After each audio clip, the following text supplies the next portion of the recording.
It's a really important initiative for staff health and wellbeing. Like, I see the groups going out at lunchtime and I see them organising to meet at 1 o'clock at the front and getting even 20 minutes or half an hour into your day, or maybe coming in a bit earlier, staying back.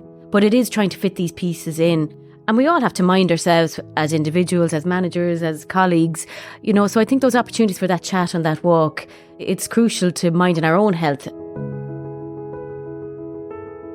Hello and welcome back to the HSE Talking Health and Wellbeing podcast. My name is Fergal Fox and today I'm speaking with two HSE Health Promotion and Improvement Managers, Joan Ita and Karen Heavey. Health Promotion and Improvement is a key delivery arm for HSE Health and Wellbeing, so today I hope to talk about the work going on at ground level.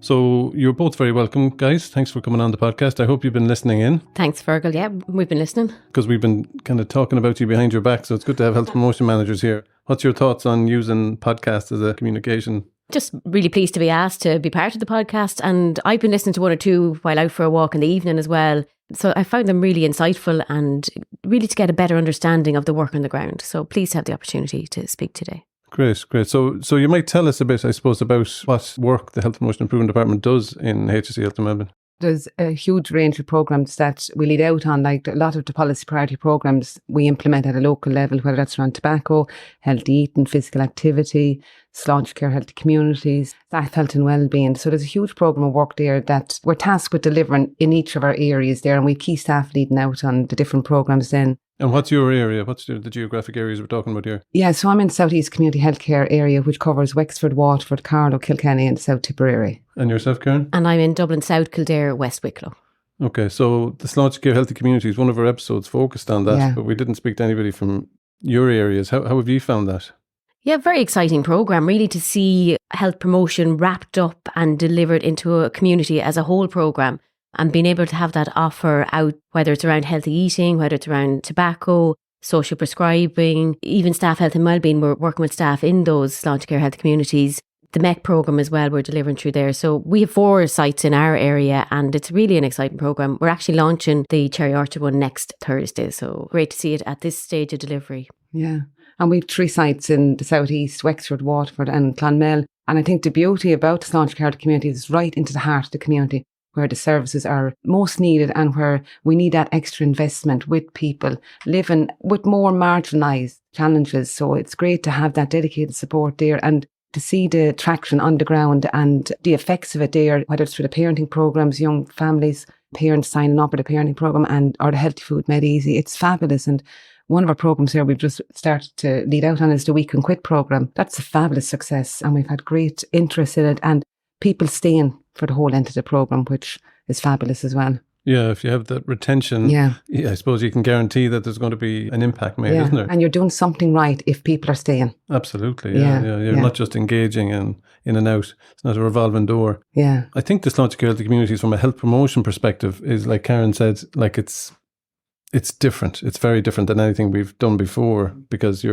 have the local authorities on board and you have those community partners on board. What kind of community partners are you working with? From our perspective, it's really exciting to have a local development officer in your local authority, to have local implementation working groups, and we would have health promotion officers sitting on those implementation groups.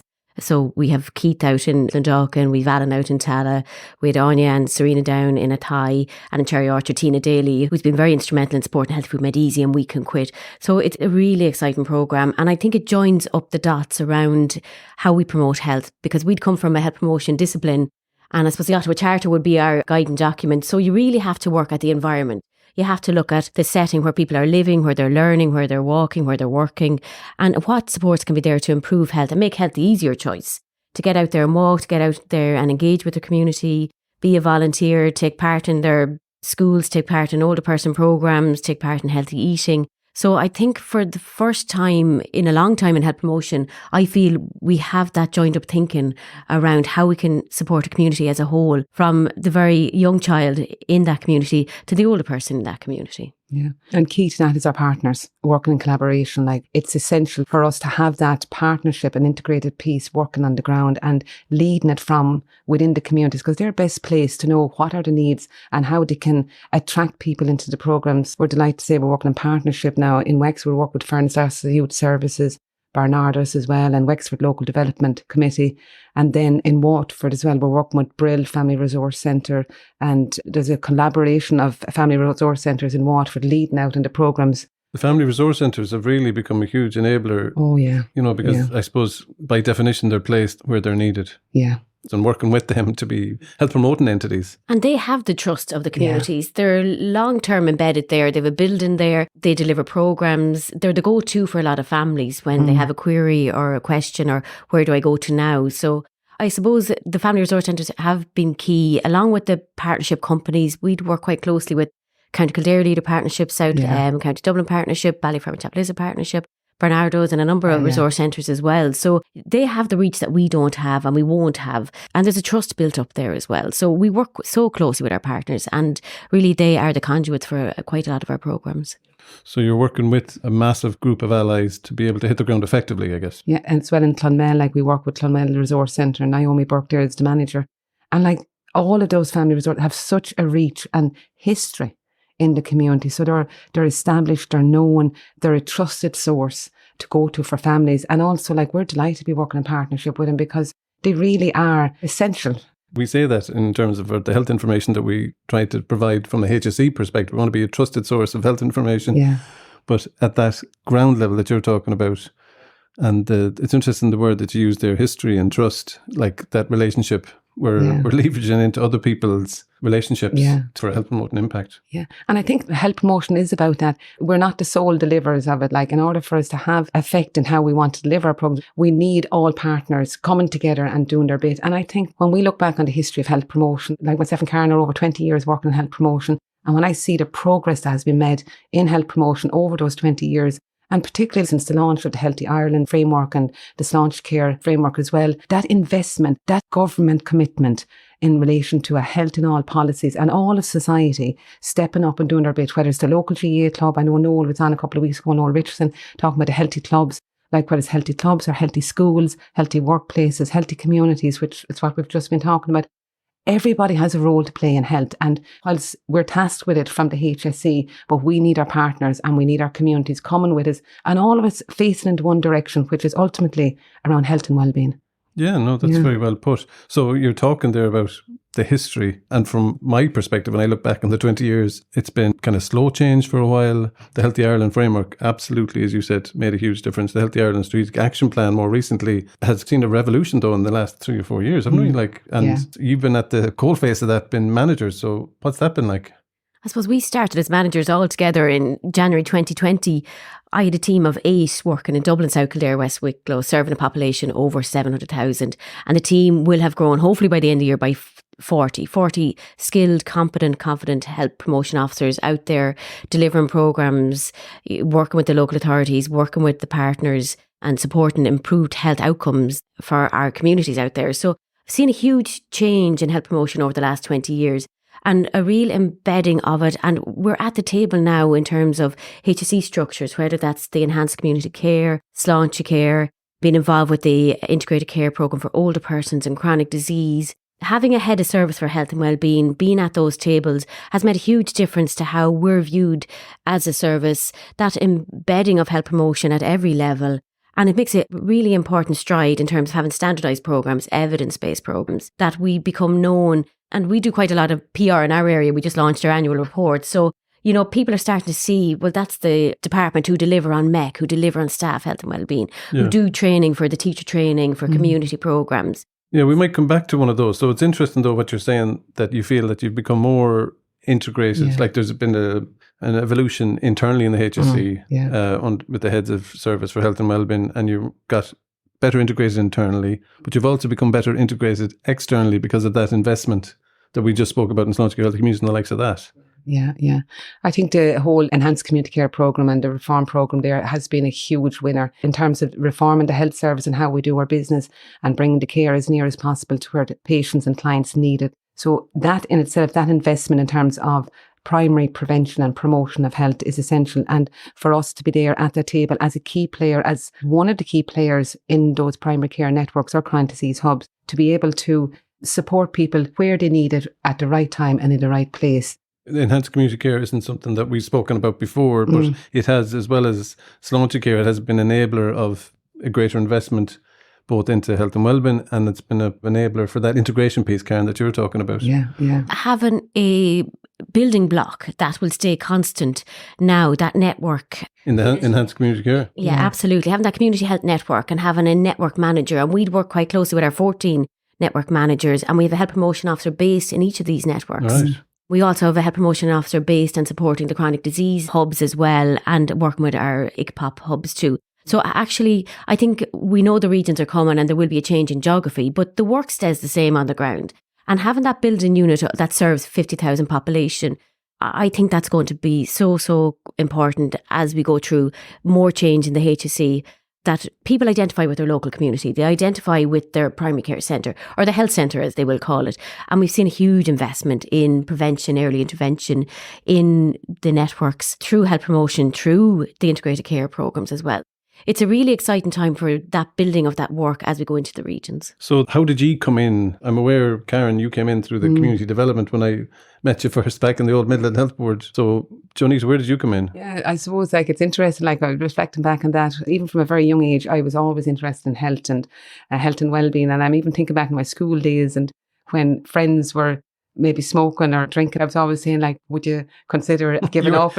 You were a health and wellbeing champion. I didn't know it at the time, but I was champion at a very early age. And then it was no surprise to me then when I went into nursing and midwifery, and I was delighted to work in that area of the health service. And I feel very privileged and honoured to have worked in the acute setting and working with people when they're at their most need of care. And I feel very privileged to have had that experience.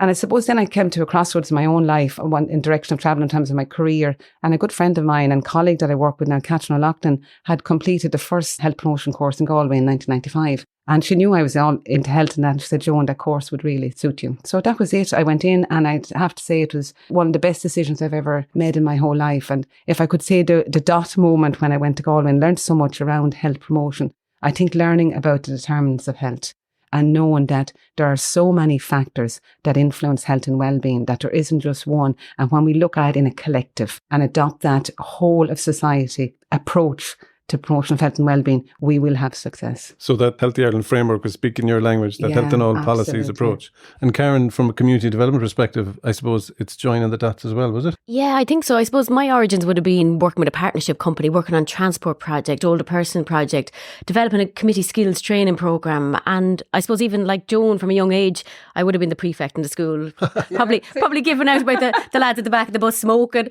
But yeah, always had an interest in health, but interested in how communities function and how some communities were able to bring resources in and really make great strides in providing the best opportunities in their local communities. You know, my uncle always has a saying that, the hungriest chick doesn't cry the loudest. So some communities didn't have that support or advocacy part, and I always was fascinated by that. And as a community development worker back with a partnership company in the day, being involved, in supporting those communities who didn't have a voice, I brought that into my work in health promotion back when we joined in 2002. And when I look at the Ottawa Charter, the environmental piece, if you don't have the bus to get you to the local primary care centre, if you don't have the technology to be able to engage and go online and set up accounts and remember all your passwords, who is there to support you in those days when you may have got a diagnosis, or you're having struggles within your own family, or your parenting, or where can I get help and support? And it's sometimes that little bit of support that can help us through those dark days. I think the partnership company, your former employer there, no more than we said about the family resource centres, those partnership companies have been huge enablers. I know that they have a social inclusion remit, but our partnership with partnership companies has been hugely advantageous, isn't it? Absolutely. And I think partnership is key to the success of any programme implementation. But partnerships don't happen overnight. They're built on trust and relationships, and the importance of investing in the relationship at the outset of a partnership as well. And that takes time as well. So rather than running in straight away with the programme, and we've seen that with Sláintecare Healthy Communities as well, that you do need to take the time to work with the partners. So there's clarity and everyone is clear about what's involved here, what's the requirements, what do we need to do. And with that relationship, an established relationship, it certainly leads to success. Do you know what I'm reminded of, Karen, is the work that you did around the parenting programme in the Midlands, the groundwork before, and it was partnership meetings and developing memorandums of understanding, but literally and bluntly developing a shared understanding between the partners of what's expected, who's going to lean in when, who's going to get what out of it. Yeah, and I think around parenting in particular, it is one of those things that I suppose sometimes professionals may feel it's only those parents in those areas. But as parents, as we all know, we all need different helps and supports. But it is that normalising and destigmatising, it's okay to look for help and that help-seeking behaviour and supporting that piece. And I suppose it's that piece that fascinates me as a manager too. What motivates people to change? When are they at that contemplation, ready to take that step? I'm actually reminded I signed up to the Steps to Health programme yesterday. And I was thinking, how will I fit it in? Just to explain to listeners, it's our staff health and wellbeing walking initiative and Steps to Health. I was drafted onto a team there the other day as well. Absolutely. And it's a really important initiative for staff health and wellbeing. Like I see the groups going out at lunchtime and I see them organising to meet at 1 o'clock at the front and getting even 20 minutes or half an hour into your day, or maybe coming in a bit earlier, staying back. But it is trying to fit these pieces in. And we all have to mind ourselves as individuals, as managers, as colleagues, so I think those opportunities for that chat and that walk, it's crucial to minding our own health during the work. Yeah. I even think that point that Karen has said there, that whole opportunistic promotion of health. And I suppose really knowing that you are making a difference, like even as Karen talked about the Steps to Health there, or even getting yourself into that frame of mind that, yes, I am going to do the Steps to Health. And for some people, that can be a huge step, that they're setting themselves a challenge. So recognising that for some people, it can come quite naturally, but for other people, then there is a journey involved. And I suppose it's recognising that we all will make changes at different times, depending on where we are at ourselves, where our confidence are. Do we believe we have the ability to succeed? As well as what supports are there in my environment. So if I'm living out in the middle of the country there and I want to go for a walk at night time, does my environment support me to do that? And you'd say, well, the local GA club there, most of them now have walking tracks there and are lit up, and Ireland Lights Up is a campaign that happens every new year. So it's about looking to where the supports are. And there are issues then in terms of supporting people in their environment, whether how do they get there, is there access to transport? So there's many factors, and I suppose that's the determinants of health, like everyone playing their part to support people to make the healthier choice, the easier choice. Isn't it so simple, like the act of walking and then trying to up your steps can have a very positive impact on some of the people that need it the most. The simple act of walking, you don't need any resource. But as you said, different people are in different frames of mind. Often we hear the phrase now, people have things going on, a lot going on. Like everybody seems to have a lot going on, whether in family or your working life. I think there's opportunities as well. There's opportunities, I suppose, if we look at mental health over the last number of years, particularly over COVID, we have seen in many reports around mental health struggles and suffering, particularly with our young people. So I do think services like social prescribing in your Sláintecare area can open you up to a world that you didn't know about, whether that's a local group. And actually, I was at a launch in the Clondalkin in Rolla Centre, and I was talking to somebody who'd taken up on the smoking services that we offer in the area. And as a result of that, they said, well, okay, I've tackled smoking now. What's my next step? Right, I'm going to look at healthy eating, signed up for healthy eating, MedEasy programme. So it can be a knock-on of saying, if I can address and be confident in one area of my life, I can build on it. But yeah, isn't it so central, that confidence? You both mentioned that word, and that, you're trying to build your self-esteem, but you have to nearly take on a challenge. But you feel empowered by achieving something. Like we all feel empowered by achieving something, but you have to kind of set yourself a goal. Yeah, and I think it's really recognising that. And back to Karen mentioned the Ottawa Charter there, like one of the 5 principles of the Ottawa Charter is building personal skills. And that's all around the self-confidence and self-efficacy and the belief that I can do this and I will do this.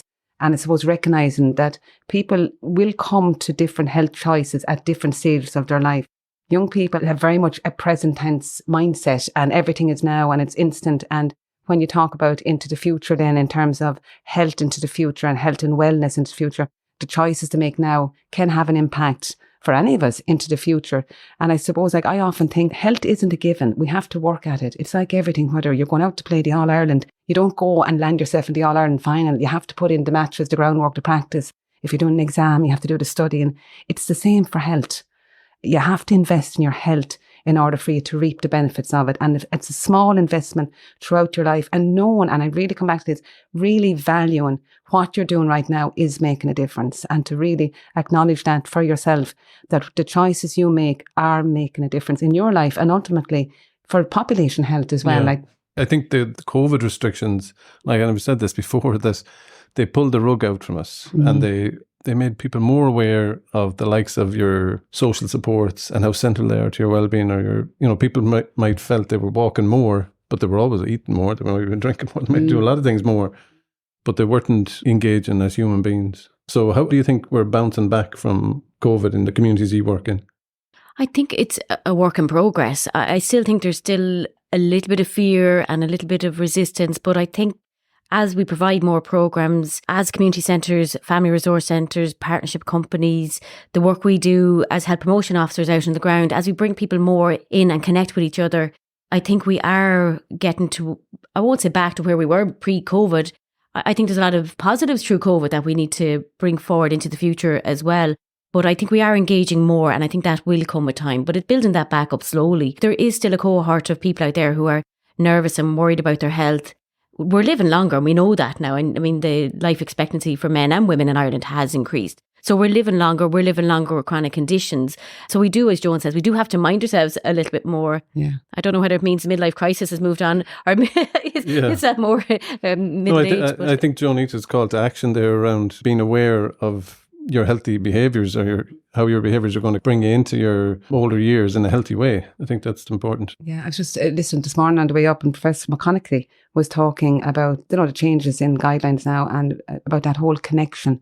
And coming out of COVID, we were used to social distancing, and now it's about social intimacy and social connection. So it's changing our frame around that, about connecting back in, and the value of connecting in again for our own well-being as well is crucial. Yeah, and that's the core of our mental health promotion work, isn't it? That connecting in terms of that impact of COVID. You didn't see some of your social supports before, you didn't even acknowledge them. So during COVID, there was so many people sitting at home completely frustrated. So I think people have a greater awareness of that, but I think we might have to pull people back into that. We have to prioritise selling that connection, I think. And that's back to the community then again, and the groups that are working in the community, the local groups there, whether that's the sporting clubs, they have a huge role to play, both for playing and non-playing members. And there is always that social inclusion aspect to it as well, that connection. So whether it's involved in playing cards, I play bridge myself, to see all the bridge members coming back out and playing, that was a big step, because a lot of bridge players are older generation, and to see them coming out and trusting themselves and trusting their environment to come back and connect, and it's fabulous. So I do think there is work we need to do in that area about rebuilding that connection, and that's what we're good at here in Ireland. We connect really well. Yeah, it's our strength. So it's about coming back and building on that again. Yeah, and I see that that's the key message of that Department of Health campaign around getting older people to connect again, or getting them out. I guess when you stand back from it, you think older people and younger people, they were particularly knocked off. So that should be a focus. And I know some of your staff work with teachers to try and target youth health. How do they do that? Yeah, I suppose we work through the education centres and provide training through working with groups of teachers to bring that training back to their schools and impart that programme or knowledge and skills with the students that they work with. So I think that's a really important piece around capacity building. We do see a lot of guest speakers in, and we do see all of that, but where a teacher is embedding a programme in a school, it makes a huge difference. So I think that's really important.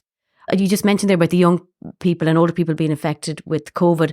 Our HSE staff in particular were hugely affected, and we're seeing that particularly in nursing units, and they went through a lot during COVID, and we're looking at health promotion at the extra supports we can give to our HSE staff, whether that's around staff health and wellbeing, or maybe supporting workplace or wellness committees, supporting the Steps to Health programme, delivering mind and your wellbeing out with our staff as well. That's a mental health promotion programme. Yes, yeah. Yeah. And I suppose it's just time for people to reflect on their own health. A lot of carers, a lot of HSE staff are of that caring nature, so sometimes they're last on the list.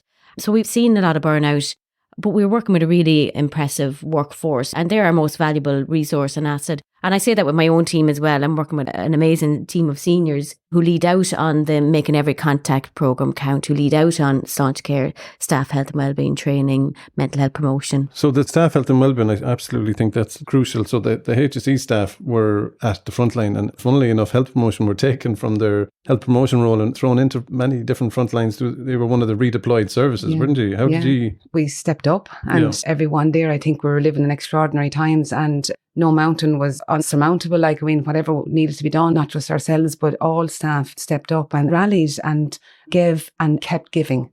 And there's been a lot of changes, and there was a lot of loss as well coming out of COVID as well, a lot of staff and remembering that staff have families as well, and whilst we were at work they were going home to their families as well. So living through that and coming out from that, I do think that whole reinvestment in the staff and building up the staff again and promoting their health and wellbeing in the different ways, and for some that is about connecting back in again, and there's a lot of recognition of all staff stepping up to the mark. And now that we have come out of COVID, it's about how do we, I suppose, reorganise ourselves as well, and what's our learnings from that as a staff, and what do we want to bring forward with that will support. Yeah. The other thing that Karen mentioned there was that a lot of our health services are caring by definition nearly, but we don't always prioritise self-care. The point that you made, Joan Ita, there about you went over and above during COVID and whatever redeployed exercise you were asked to deliver on, and then you had to do it again and again like it was an ongoing war. How do we sell self-care to our own staff? Like, how do we get them to kind of take that seriously? Because sometimes they have compassion for everybody, but they're not taking the compassion time for themselves. I think even having the conversation, even naming it, and just it is where we're at, and acknowledging what people have come through. Because I often think once it's named and it's put out there, that's your beginning then to move in the next step, the next directions, and acknowledging that, self-care is so vital.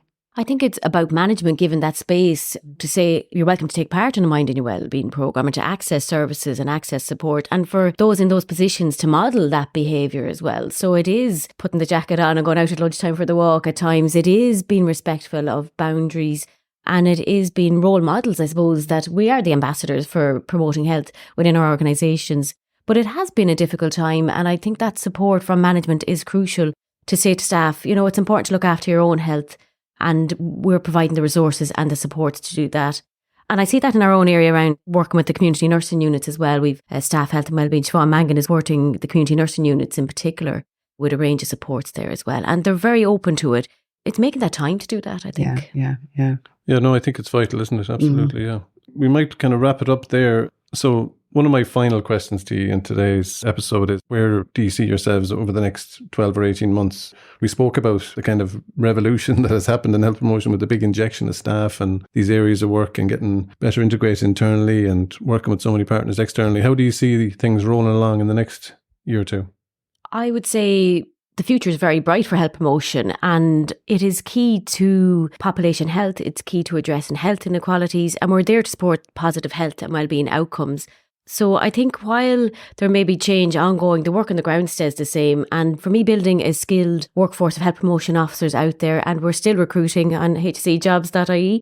We're still recruiting. I'd hope by the end of the year that we'd have a full squad of health promotion officers out there, that our partnerships are strong and consistent, that we're building on the good Sláintecare Communities work that's undertaken. Making every contact count is out there in our networks. It's out there with our chronic disease hubs, that our staff health and wellbeing is strong, that our choirs are singing.